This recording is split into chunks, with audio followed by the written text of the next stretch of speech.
글로벌 기업과 FDA가 공조를 하고 있고요. 터무니없는 하이 스탠다드를 요구를 하고 있습니다. FDA 규제는 지속적으로 증가하고 있고요. 이 글로벌 제약 기업의 패러다임을 바꿔야 됩니다.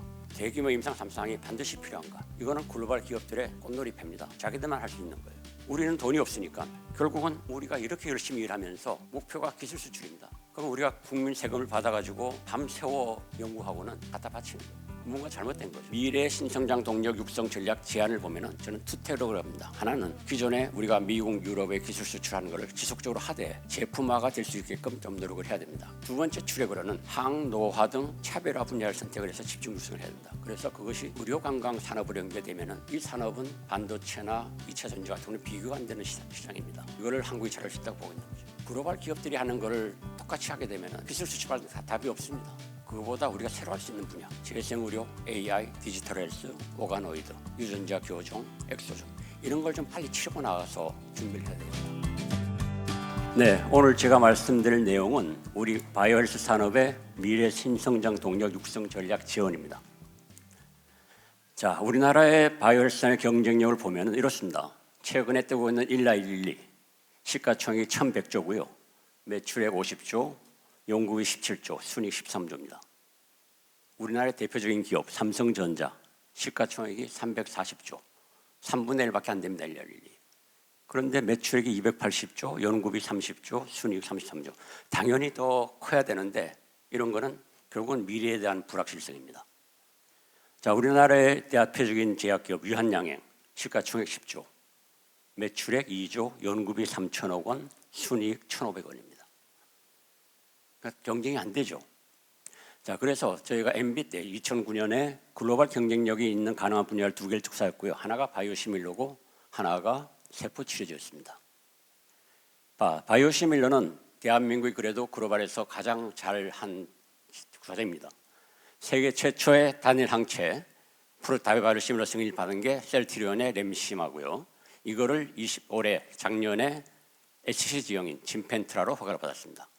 자, 결국 바이오시밀러는 특허가 없는 거기 때문에 결국은 가격 경쟁력입니다. 그래서 생산 규모가 굉장히 중요하고요. 삼바가 현재가 캐파가 60만 리터, 제2 공장 캐파가 70만 리터입니다. 그래서 합치면은 130만 리터의 캐파가 됩니다.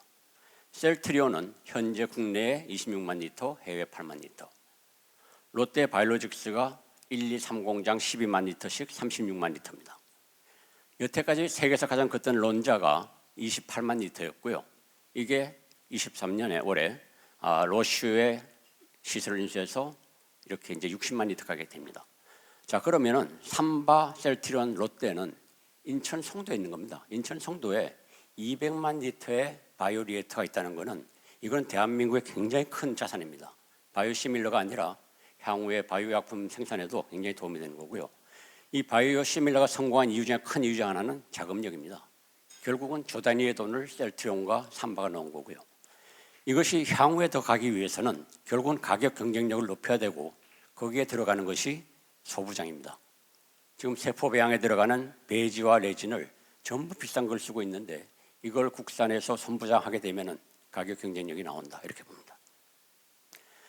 자, 줄기세포 치료제는 한국이 세계에서 첫 번째, 두 번째, 세 번째 줄기세포를 허가받았습니다. 여기 보시는 대로 2011년에 파미셀의 하트실그램, 12년에 메디포스트 안트로젠의 카트스텐과 큐피스텐입니다. 그런데도 불구하고 이 세포 치료제는 글로벌 시장 진입에 실패했습니다. 그 이유는 세포 치료제에 대한 글로벌 가이드라인이 미비했고요. 그 다음에 소규모 국내 임상과 조건부 허가만 받았습니다. 결국은 글로벌 가야 되는데 글로벌에 대한 임상 경험이 없고 자금이 부족합니다. 자, 그래서 22년에 국가첨단전략산업위원회를 만듭니다. 우리나라가 경쟁력이 강한 그런 국가첨단 전략을 육성하고 보호를 한다는 거고요. 여기에 총 20명의 멤버가 있습니다. 정부에서 당연직 위원이 12명, 국무총리 위원장으로 산업부 장관이 간사입니다. 그리고 8개 부처 장관이 들어와 있는데 여기에 복지부 장관이 없습니다. 복지부 장관을 몇 번 끼우려고 해도 끼우질 않습니다. 아직까지 제약 바이오의 산업 규모가 우리나라에서 이렇게 전략 산업으로 키우기에 맞지 않다는 거죠. 자, 그리고 여기에 금융위원장, 국가정보위원장, 국무정책실장입니다. 위원 유촉직 민간인 8명이고요. 기업에서는 4명이 들어와 있습니다. SK의 최태원 회장, 삼성전자 전영현 부회장, 네이버의 최수연 사장, 그리고 바이오는 제가 들어가 있는데 사실은 이 20명 중에 바이오는 저 혼자 얘기를 하는 거죠. 그래서 보시면 1차 회의에 바이오가 없습니다. 전략산업에. 반도체, 2차 전지, 디스플레이만 있었고요. 이거를 이제 정리하고 얘기해서 2차 회의에 바이오를 추가를 합니다. 그래서 올해 6월에 바이오 특화단지를 지정을 하고 특성화 대학원을 선정하게 되었습니다. 보시는 대로 5개의 지금 바이오 특화단지가 나와 있습니다. 자, 복지부 장관이 없다 보니까 작년 말에 바이오 헬스 혁신위원회를 새로 만듭니다. 그래서 이거의 목적은 바이오 헬스 산업을 글로벌 중심 국가로 만들겠다 하는 거고요. 여기는 총 위원이 30명입니다. 정부의 당연직 위원이 13명, 여기는 복지부 장관이 들어가 있고 여기 보신 대로 식품의약품안전처장, 질병관리청장이 들어가 있습니다. 그리고 민간위원이 17명입니다. 자, 그럼 정부가 얘기하는 대로 여기 추진과제는 그래서 한국방위 방금 얘기한 K헬스 미래 추진단 거죠. 그 다음에 보스턴 코리아 프로젝트 등의 과제들이 있습니다. 자, 그러면 여러분들 생각에 우리가 바이오 헬스로 글로벌 중심 국가 도약이 가능한가? 가능하다고 생각하시는 분 손 한번 들어봐 주세요. 가능하다. 가능하지 않다. 제가 몇 번 물어보면 항상 이래요. 대부분 손 안 듭니다. 들기도 뭐하고 안 들기도 뭐하고. 제가 첫날 회의에서 지금같이 해서는 중심국가 도약이 저는 안 된다고 봅니다. 크게 2가지 이유입니다. 하나는 글로벌 기업과의 엄청난 격차가 있는 거죠. 아까 얘기한 대로 일라리와 유엔령에 보면은 거의 100배 차이가 나는 거예요. 그죠? 그리고 우리나라에 있는 한 500개의 제약기업, 1,500개, 2,000개의 바이오 기업 다 합쳐봐야 1년에 연구비를 5조 원을 못 씁니다. 그리고 정부에서 지원하는 바이오 정책 금융 자금이 5조 원입니다. 2개 합쳐 10조 원이에요. 근데 글로벌 기업은 한 회사가 15조, 17조 씁니다. 이게 너무 차이가 많다는 게 하나 있고요. 또 하나는 바이오 헬스 산업은 규제 산업입니다. 그러니까 우리가 아무리 좋은 제품을 싸게 만든다고 잘 팔 수 있는 게 아니고 미국 FDA나 유럽 EMA가 허가를 안 내주면 갈 수가 없는 거예요. 그래서 1990년대에 미국, 유럽, 일본이 합쳐서 ICH 가이드라인을 만듭니다. 그런데 이것은 결국은 스탠다드를 높인 거예요. 글로벌 시장에 올리면 이 정도는 해야 된다. 자, 그래서 현재 보면은 글로벌 기업과 FDA가 공조를 하고 있고요. 굉장히 터무니없는 하이 스탠다드를 요구를 하고 있습니다. 이걸 발을 계속 높이는 거죠. 여러분, 반도체 산업에는 무어의 법칙이 있습니다. 반도체 집적 회로의 성능이 2년마다 2배로 증가합니다. 1970년대 보면은 다이 하나에 들어간 트랜지스터 숫자가 1000개고요. 이게 1990년대 100만 개, 2005년에 10억 개가 됩니다. 정확하게 2배씩 증가를 해요. 그 이유는 반도체 산업은 정말 이거는 피 말리는 산업입니다. 막대한 투자가 들어가고 경쟁자가 많아서 이렇게 생산 효율성이 증가되는데 무엇을 거꾸로 하면은 EROOM, 이름의 법칙입니다. 이름의 법칙이 바이오 헬스 산업이고요. 신약 허가 1개에 소요되는 연구개발 비용이 9년마다 2배씩 증가합니다. 그래서 연구개발비 10억 불당 신약 허가 개수를 보면은 1970년대 우리가 합성 신약일 때는 10개, 1990년대 프로테인 들어오게 되면서 3개, 그리고 2000년에 1개가 되고요. 지금은 하나 만드는데 25억 불이 듭니다. 그러면 지난 50년간 이렇게 기술이 개발이 발전했는데도 불구하고 왜 제약 바이오 산업은 계속 이렇게 후퇴하고 있나? 이거는 근본적으로 글로벌 제약 바이오 산업이 잘못된 방향으로 가고 있는데 누구도 이게 태클을 못해요. 왜냐하면 이 사람들 보세요. 특허 기간 20년 이거로 보호를 해주죠. 그 다음에 좋은 기업 있으면 M&A 하면 되고요. 그 다음에 전 세계의 많은 제약바이오 기업들이 글로벌 회사들의 라이선스 아웃하기 위해서 목을 맵니다. 보고 있다가 라이선스 인 하면 됩니다. 저희가 JP 모간 컨퍼런스 가면은 4일간 30분 간격으로 파트너링 미팅을 하거든요. 머크라는 회사는 4일 동안에 600개를 합니다. 그 중에서 2-3개만 고르면 되는 거예요, 매년. 그럼 돈만 있으면 되는 거거든요. 그러니까 여기서는 보시면 지금 글로벌 기업이 가지고 있는 현금이 900조입니다. 그러니까 5조, 10조 주고 좋은 기업 인수하는데도 아무 문제가 없고 이거는 바뀔 수가 없어요. 문제점은 현재 이 글로벌 기업들이 하는 게 이런 블록버스터 팔로워의 개발 치중합니다. 혁신적 신약보다는 가령 머크의 키트루다 올해 매출 35조 예상합니다. 이 누구나 우리 GI도 마찬가지지만 모두가 키트루다와 병용으로 해서 허가를 받을까 이렇게 하고 있어요. 그래서 각 저응증별로 해서 키트루다 병용 임상이 지금 몇백 개가 진행이 되고 있고요. 거기에 들어가는 임상병이 몇십 조를 쓰고 있습니다. 그러면 그렇게 많은 돈을 거기에 쓸 이유가 있습니까? 항암제의 임상 3상 목표가 뭔가요? 수개월 수명 연장입니다. 지금 약은 12개월인데 이렇게 바꿨더니 15개월 됐더라. 허가를 내주고 거기에 그 많은 돈을 쓰니까 이게 제도 효율적으로 돈을 못 쓰는 겁니다. 글로벌 제약반에서 잘못 가고 있어요. 그리고 FDA 규제는 지속적으로 증가하고 있고요. 아까 말한 대로 글로벌 기업과 FDA는 합쳐서 힘을 내고 있습니다. 이거를 풀 수 있는 방법은 이제 뭐 효율성을 따지면은 AI 연계들도 있겠지만은 더 큰 문제는 이 글로벌 제약 기업의 패러다임을 바꿔야 됩니다. 자, 제가 여기서 얘기하는 거는 그 모든 적응증에 정말 대규모 임상 3상이 반드시 필요한가? 우리는 무조건 제약 그러면 1상, 2상, 3상을 하는 걸로 알고 있어요. 2상만 하면은 웬만한 안전성과 유효성이 나옵니다.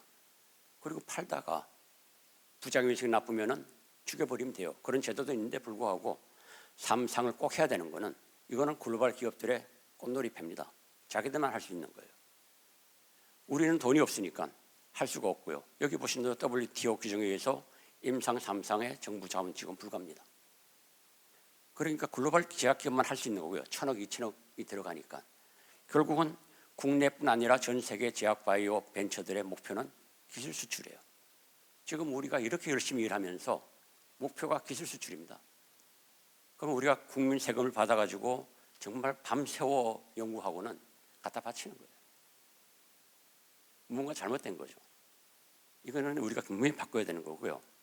그래서 우리가 생각하는 이런 당연시하는 진입 장벽은 선별적인 작업이 필요합니다. 그런데 우리같이 힘이 없는 데서 이거에 얘기를 한다고 듣기 위해서 이게 안 됩니다.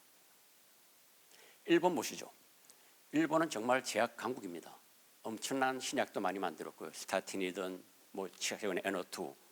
그런데도 불구하고 일본은 글로벌 기업하고 경쟁이 안 된다고 생각을 했어요. 그래서 2014년에 재생의료법을 바꿉니다.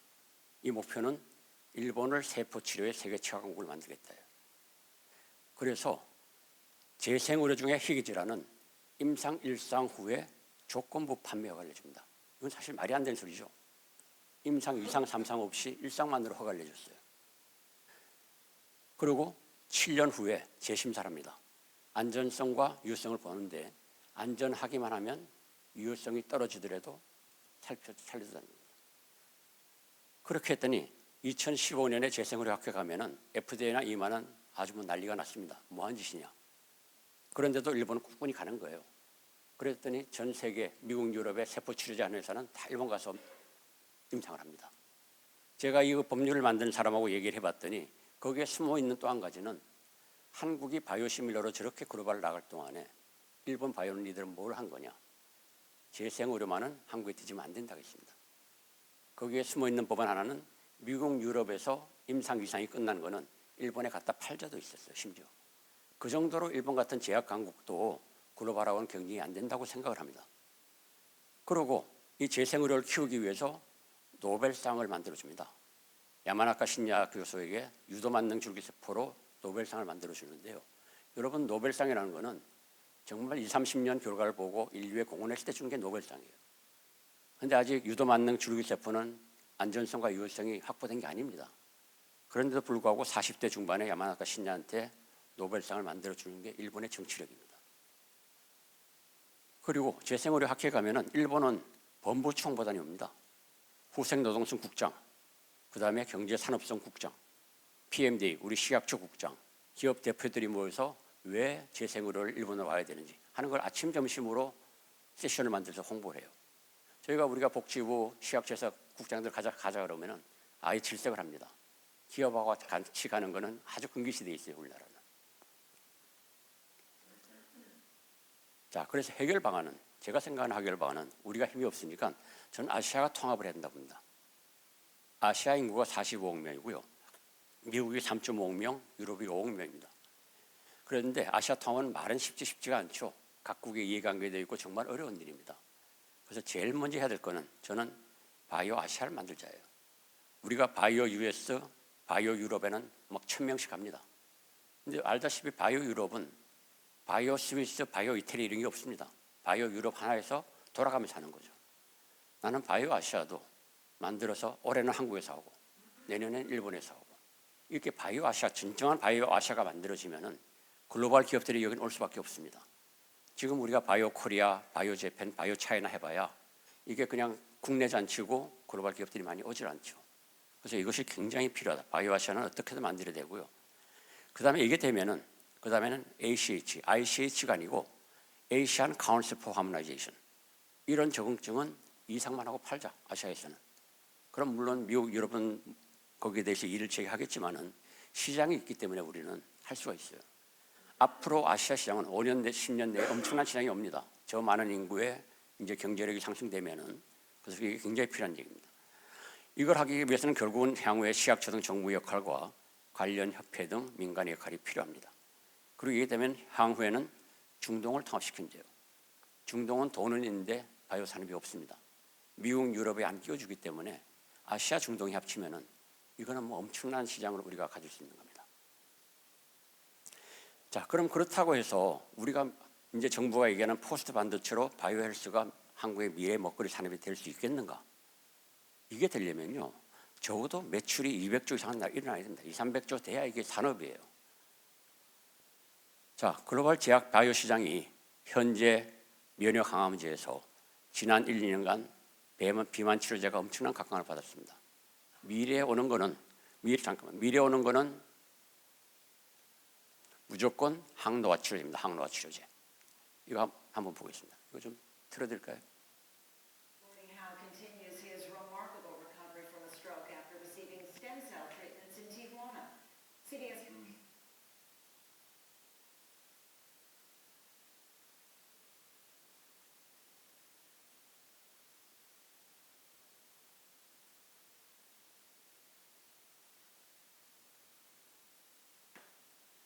안 되는 말군요.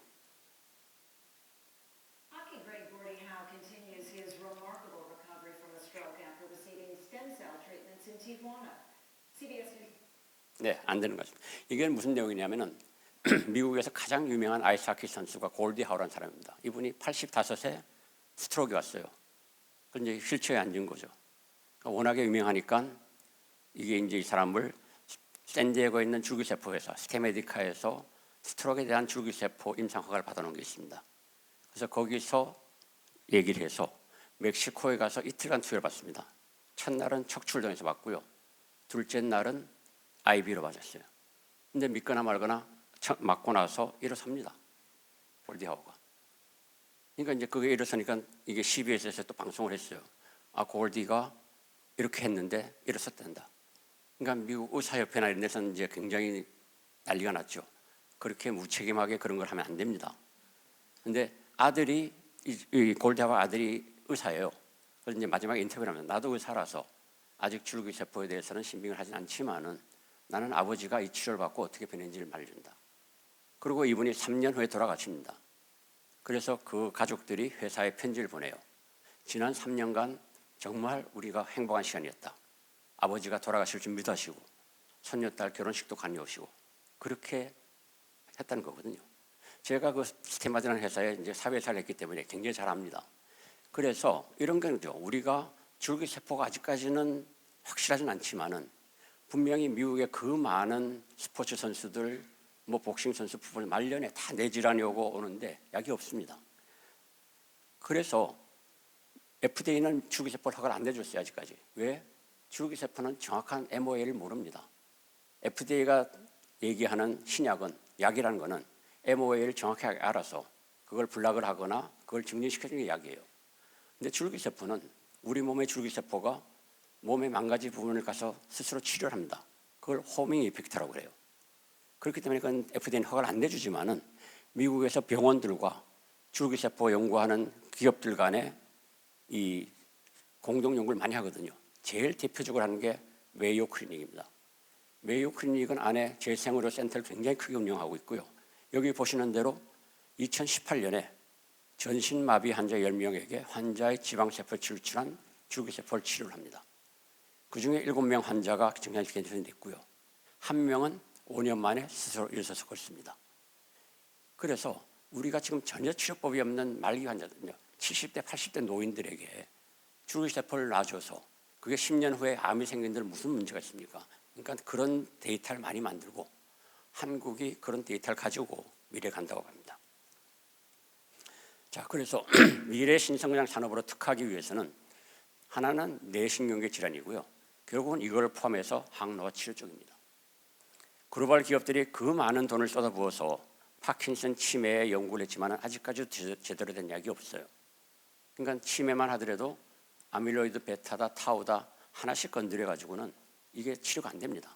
굉장히 복합적인 질환이고요. 마찬가지입니다. 항노화도 아직 바이오마커도 없고 그렇지만은 이런 걸 우리가 리얼월드 데이터를 만들어서 지금은 우리가 안 되지만 앞으로 향후 10년, 20년 후에 그럼 우리가 뭘 준비를 해야 대한민국이 그때는 우리가 바이오헬스 산업이 미래 먹거리 산업이 될 것인지 그걸 준비하는 게 지금 맞다고 봅니다. 그래서 그 중에 하나는 이 노화 치료제 개발을 통한 의료 관광이에요.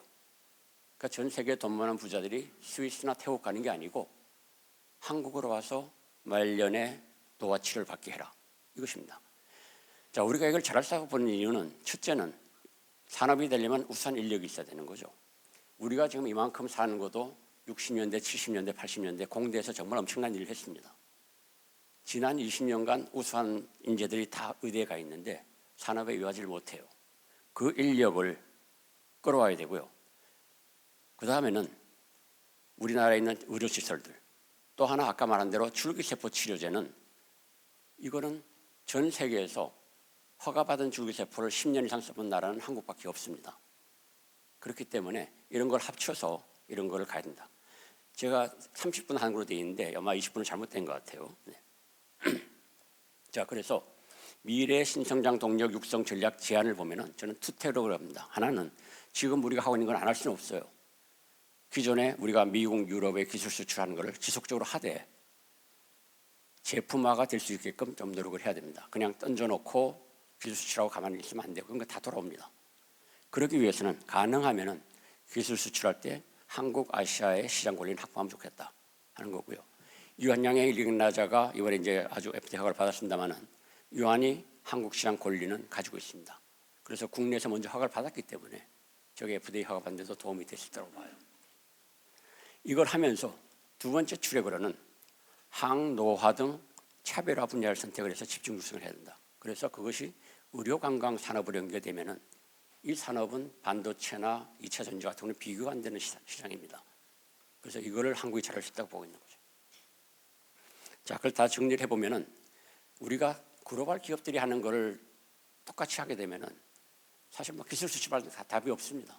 그러니까 그거보다 우리가 새로 할 수 있는 분야, 재생의료, AI, 디지털 헬스, 오가노이드, 유전자 교종, 엑소존 이런 걸 좀 빨리 치고 나가서 준비를 해야 되겠다.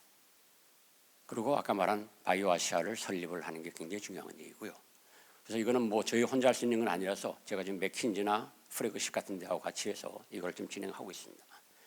그 다음에 또 하나는 우리 국내 VC들이 정말 많이 도와줬지만은 글로벌 하이 VC들이 국내 바이오 제약에 많이 투자를 안 했습니다. 이걸 어떻게 유치할 것인가 이것도 더 해봐야 되고요. 그 다음에는 국내 기업들이 기술이 그다음 많이 발전했기 때문에 국내 기업 간의 파트너링과 M&A도 활발히 해야 됩니다. 과감한 규제 혁신 맨날 나온 얘기입니다. 식약처가 변해야 된다 그러지만 식약처 변하게 하는 게 쉽지는 않습니다. 공무원들이 그렇게 벗어나면서 하기가 쉽지 않아요. 그래서 저는 저걸 좀 풀어서 차라리 리얼월드 데이터를 만들 수 있게 임상만 좀 풀어주더라도 좋겠다. 이런 걸 제안을 하고요. 또 하나는 이 바이오 산업의 전주기 생태계 홍보입니다. 한 번도 우리가 바이오 산업에 대한 전주기 생태계를 해본 적이 없어서 게임 산업이나 IT 산업은 뭐 5년 도와주면 나오는데 이건 5년, 10년 도와줬는데 나온 게 뭐가 있냐. 근데 실제로 바이오는 15년, 20년이 걸리는 건데 그걸 한 번도 해본 적이 없어요. 그걸 우리가 홍보를 자꾸 해야 됩니다. 자, 이 프래그십 파이오니어를 제가 최근에 자주 만나고 있습니다. 아시다시피 모더나를 기획 창업한 보스턴 소재 VC고요. 그 다음에 프래그십이 최근에 아시아 시장을 진출해서 싱가포르에 헤드쿼터 두고 한국 관련군에 오피스 두고 있습니다. 이런 프래그십이 할 수 있는 거는 돈을 또 대주는 것들이지만 여기 보신 대로 그중에 한 회사를 데려오는 게 하빈저 헬스입니다. 암을 조기 진단하는 회사인데 이 회사의 CEO가 전 US FDA 커미셔너예요. 이런 사람을 CEO로 같이 붙일 수 있는 게 하이브이시드가 할 수 있는 거고요. 모더나가 이렇게 성공한 뒷면에는 프래그십이 갖다 앉힌 CEO인 스티븐 방셀이 모더나의 생산 준비를 다 했습니다. 그게 모더나 성공한 가장 큰 요인 중 하나예요. 그러니까 CEO를 누구를 앉히냐가 굉장히 중요한데 그런 것이 이제 하이브이시가 도와줄 수 있는 거고 또 하나는 임상 전략이든 허가 전략, 판매 전략까지도 같이 갈 수 있습니다. 마지막으로 바이오전업 생태계에 대해서 제가 예를 듣는 리제너런입니다. 현재 시가총액이 123조입니다. 88년에 창업을 했고요. 91년에 나스닥 상장했습니다. 그런데 이때 상장할 때 임상하던 과제들이 다 죽었습니다. 그러면 한국 같으면 망하겠지만은 여기 회사는 여기 보신 대로 창업한 지 18년 만에 2006년에 베이어의 황반변성 치료제인 아일리아를 기술 수출합니다. 18년이 걸렸어요. 그리고 여기 보시면은 기술을 다 주는 게 아니고 시장을 미국 시장은 리제너럴이 가집니다. 그리고 나머지 시장을 50대 50으로 가는 거예요. 그 다음 해에 사노피의 아토피 치료제인 듀피젠트를 기술 수출합니다. 이때도 우리가 임상이 할 돈이 없어서 사노피에 주지만은 허가를 받으면은 그 임상 비용의 50%를 상환을 하고 세계 시장을 50대 50으로 가릅니다. 그러니까 이런 계약을 할 수 있다는 것은 결국은 과학이 강하고 제품이 힘이 있어야 이런 딜이 됩니다. 그러니까 우리가 하더라도 이런 과학에 근거한 데이터를 잘 만들어야 된다. 그래서 여기 보시면은 설립한 지 23년 만에 아일리아가 허가를 받습니다. 이때 시가총액이 여기 보시는 대로 17조밖에 안 되고요. 그 다음에 듀피젠트가 받고 60조. 그래서 지금 123조가 된 거는 결국은 현재 매출이 16조인데 아일리아 매출 8조, 듀피젠트 6조. 이런 시스템이 보이는 거거든요. 18년이 돼야만 제대로 된 기술 수출하고 23년이 돼야만 제품이 나오는데 우리나라에서는 5년, 10년 만에 제품을 내놔라 아니면 이익을 내라 하니까 안 되는 겁니다. 이런 것들은 홍보를 우리가 또 해야 되겠다 이렇게 보십니다. 마지막입니다. 제프 베조스 아마존 만들었죠. 64년생. 95년에 아마존 창업하고 97년 상장할 때 시가총액이 3,600억 원. 우리나라 정도입니다. 현재 시가총액 3,000조, 8,300배입니다. 이때 1,000만 원 투자했으면 지금 860, 100억에 네. 자, 그래서 이 제프 베조스가 아마존이 성공한 이유를 세 가지를 듭니다. 첫 번째, 당연한 것에 대한 의심입니다. 임상 3상 전혀 당연하지 않습니다. 두 번째, 외부 트렌드의 적극성. 세 번째는 빠른 의사결정입니다.